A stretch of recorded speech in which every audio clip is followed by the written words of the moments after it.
जेको सोचिया छॾियो हुन उहो थियणो आ। जेको सोचिया छॾियो हुन उहो थियणो आ। तोखे हुन जी रज़ा में राज़ी रहणो आ। तोखे हुन जी रज़ा में राज़ी रहणो आ। जेको सोचिया छॾियो हुन उहो थियणो आ।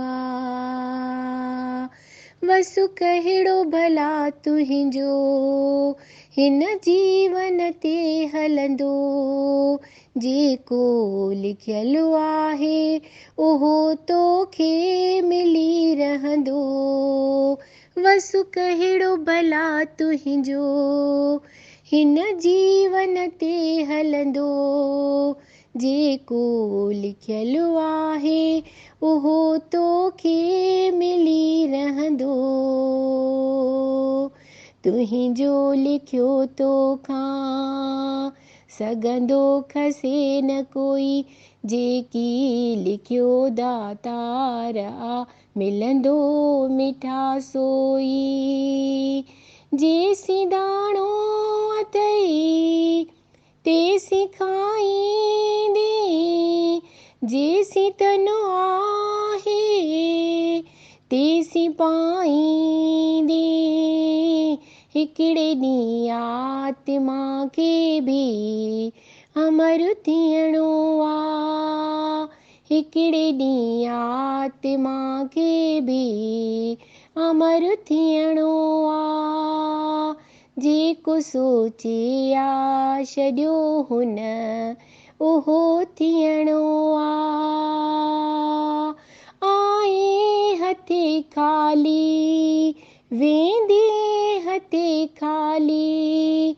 भली अर्श ते पियो ॾिरी मगर हुन जो आहे सुवाली। भली अर्श ते पियो ॾिरी मगर हुन जो आहे सुवाली। मोहताज हुन जो आ भले छा बि तूं भाई। मोहताज हुन जो आ भले छा बि तूं भाई। सोचो अथई भला कॾहिं हुन खां सिवा शाही। तूं मिटी ज़रेड़ो हू अलाए छा आहे। हुन जी लीला जी का ख़बर नाहे। बाज गुरणी आ असांखे जेसी जीअणो आ। बाज गुरणी आ असांखे जेसी जीअणो आ।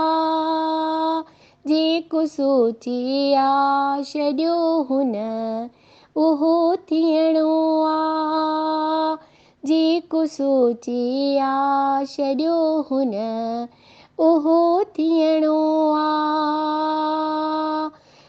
हुन खे त करोड़ ॾिनई मूंखे न ॾिनई पाई। इन चिंता सिवा पारस तोखे चिंता नाहे काई। हुन खे त करोड़ ॾिनई मूंखे न ॾिनई पाई। इन चिंता सिवा पारस तोखे चिंता नाहे काई। ईअं बि को सोचियो अथई छा खणी वञिणो। जीअं बूरो आ छणंदो ईअं आहे छणी वञिणो। जीअं बूरो आ छणंदो ईअं आहे छणी वञिणो। नाम ईश्वर जो पंहिंजे परिवार जो तोखे कम ईंदो साणी सो थींदो।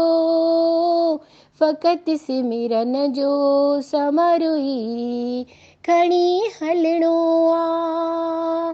फ़क़ति सिमरन जो समरुई खणी हलणो आ।